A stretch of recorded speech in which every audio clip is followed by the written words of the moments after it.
এলাকায় যেখানে বিজেপিও ভয় পায়, আমাদের সংবিধানে যেহেতু কোনো অপশন নেই যে সরকারি খরচে ধর্ম করা যাবে, সেখানে মমতা বন্দ্যোপাধ্যায় ওসব ভয় পান না।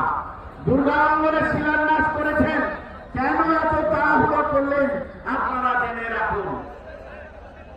দুর্গা অঙ্গন যে জমিতে হয়েছে একরের পর একর জমি, সেই জমি আসলে সল্টলেকের জমি আপনারা জানেন, ওটা হচ্ছে এসিজেডের জন্য নেওয়া জমি, অর্থাৎ স্পেশাল ইকোনমিক জোন, অর্থাৎ ওখানে বসবাসের জায়গা ছাড়া সল্টলেকে কোনো ধর্মালয় তৈরি করা যাবে না।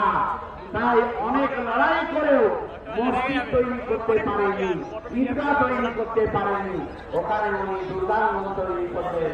কেন জানেন? ওটা হচ্ছে বিশেষ অর্থনৈতিক অঞ্চল। এই বিশেষ